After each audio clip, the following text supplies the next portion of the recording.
Good afternoon again with the last panel. We just continue after the short technical switching. And now we are ready to conclude the conference. Actually, we have so much information that we need maybe 2-3 weeks just to share and to learn what we acquire today as information. I'm sure that all of us will be we will have a lot of benefits. But before to end, I would like we have two speakers more. One is Gergana Vaklinova, which we will show us a gender perspective. Because we are NATO institution and we are following the NATO instructions, we should looking for the gender in every one of our event, and believe me, this is really very interesting issue which all of us should be focus on it. I would like also to share with you that Professor Velizar Shalamanov, I saw him in the WebEx, and if he has a patient and 10 minutes to share after Gergana some ideas and some thoughts about the COVID-19 and how what is his opinion about this one. But first, let's start with Gergana. Gergana, can you hear me?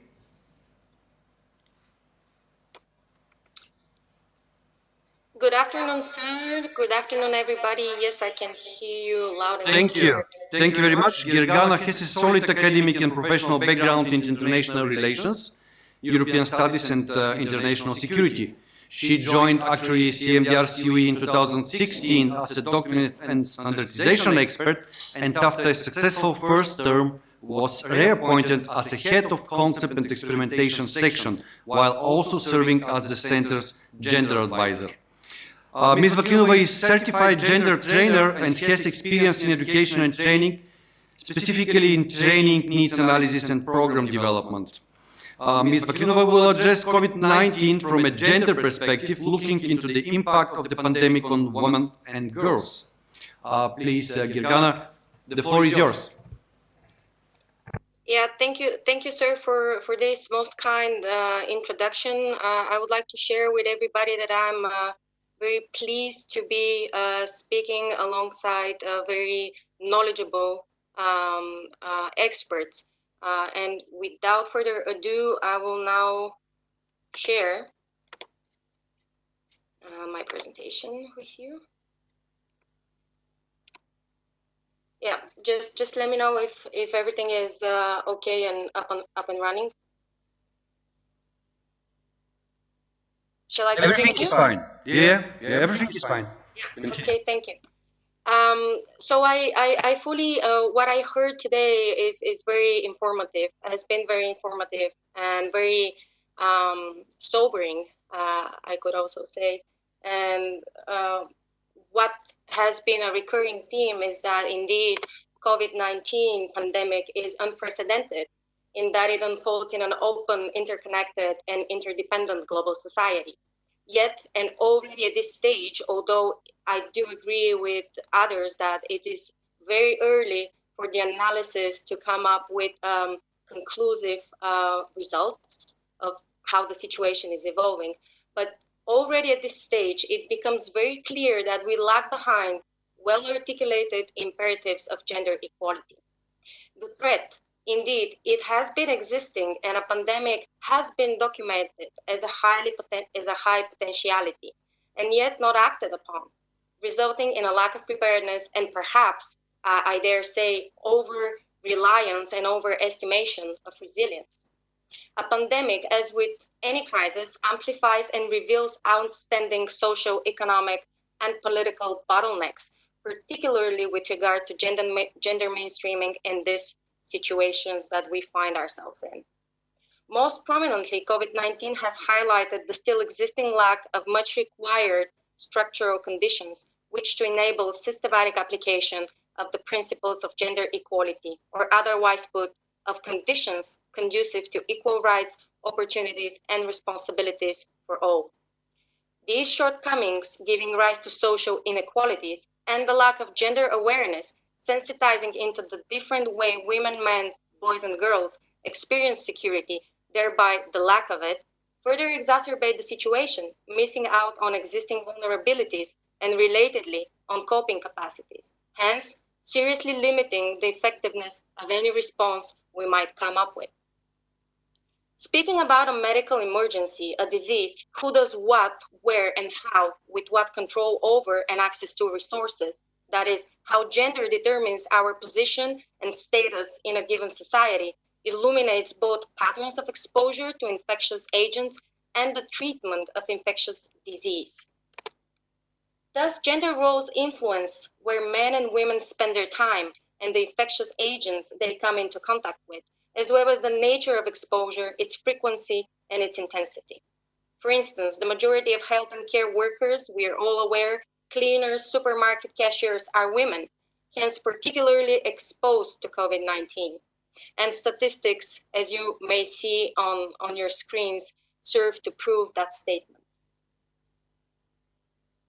These same women, because of structural imperatives in many societies, and do not be fooled, Europe and North America including, have to take care of their children and the elderly in their families.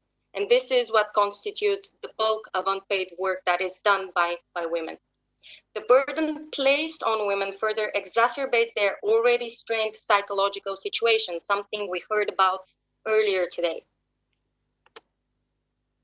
So a very interesting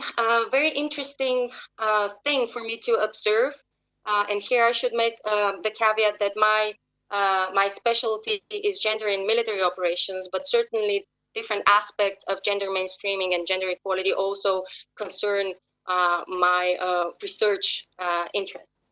So what it was very, very interesting for me was to observe how actually groups at risk were identified. And it's interesting that usually that is done based on looking at vulnerabilities. And by and large, elderly people fall in this group, fall in the realm of risk groups, not only because of decreasing immune system response, that is generally because of age, but also, and very importantly, because of poor socioeconomic status, which may lead to poor nutrition status, poor housing, and poor access to healthcare, all of which logically increase vulnerability to infectious diseases. Now, why am I mentioning this here? Because women outnumber men in the older age groups in both developed and developing countries. Women often lack the legal rights to family inheritance, and even in some societies, they may be resented by their in-laws and those with whom they live, even forcibly evicted. During an outbreak, the outbreak control teams should be aware of such peculiarities and specifics of different groups and their implications in terms of, for example, in the situation that we find ourselves in, an infectious disease transmission. Importantly, awareness does not mean stereotyping, and this is a very critical point because what has been observed is that in some countries, a specific focus on certain ethnic groups is actually bordering discrimination per se. Reported data should be desegregated by sex. And data, I fully agree and subscribe to what previous speakers have underlined, that data and reliance on science and scientific approach to how we handle the situation and how we recover from it is not only critical, it is the only way to take us out of this ordeal. But what is also important about data is what this data constitutes of.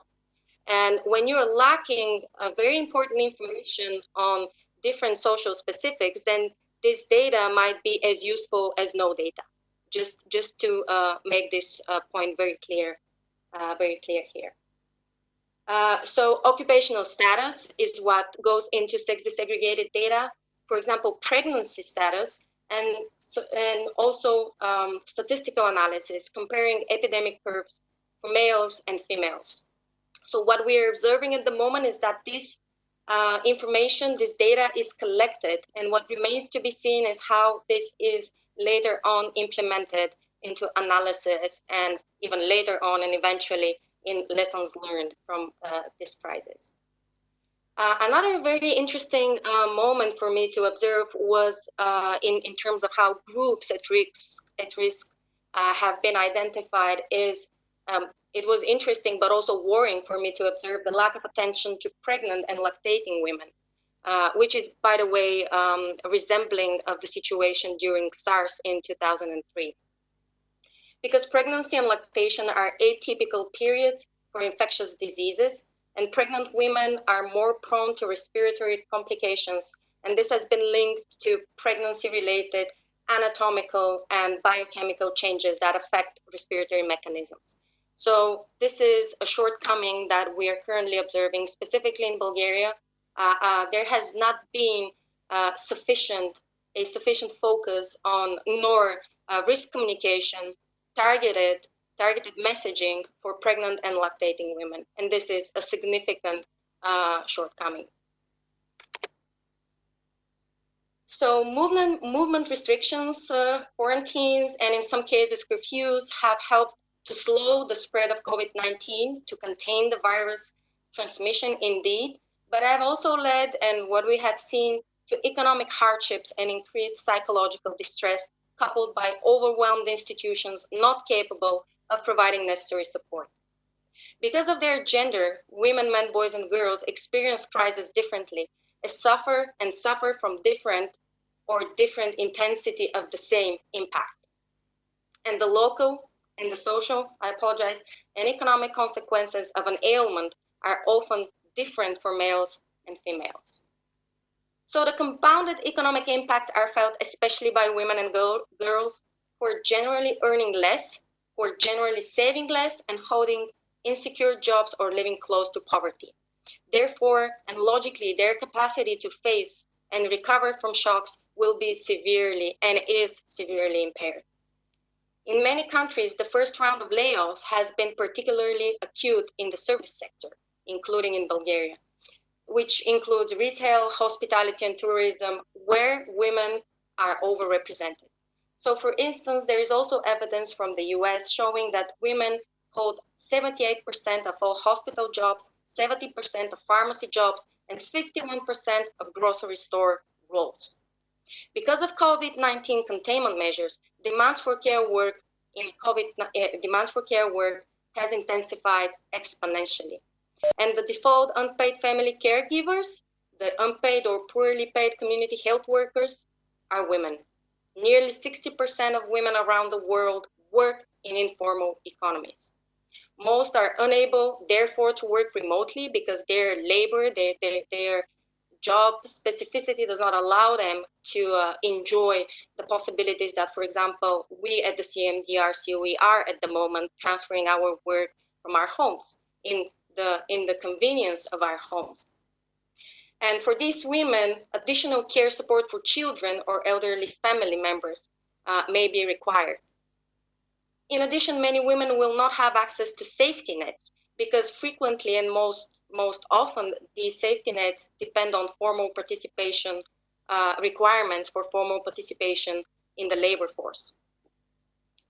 School closures, so going back to measures that have been devised, that have been elaborated and then implemented without taking into consideration specific needs and specific experiences, have led to, for example, school closures, putting additional strain and demand on women and girls. In some parts of the world, even girls, that what has been achieved for girls to attend schools now is actually in risk, and girls are in risk of dropping out of school overall.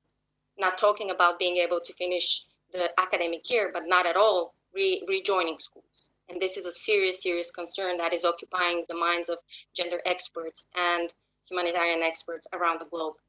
As formal and informal supply of child care declines, and we're observing the closure of kindergartens and daycares for prevention and protection reasons, the demand for unpaid child care provision is falling more heavily on women, not only because of the existing structure of workforce, but, and most importantly and worryingly, because of social norms that we find in our societies.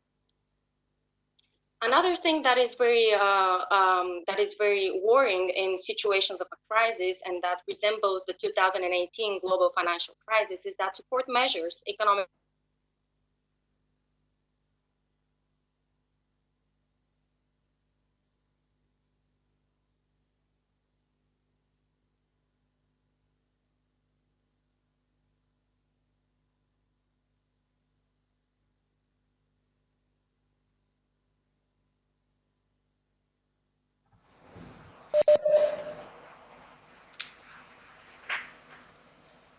Gergan, I'm really sorry, something happened with the connection. Can you hear us?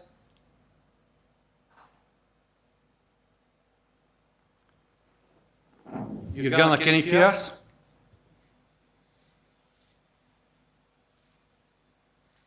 Unfortunately not. Hope that the technical problem is not from our side. Maybe something happened with the connection with Gergana. Anyway, the presentation will be uploaded in our community of interest on our website. Actually, I would like to use this opportunity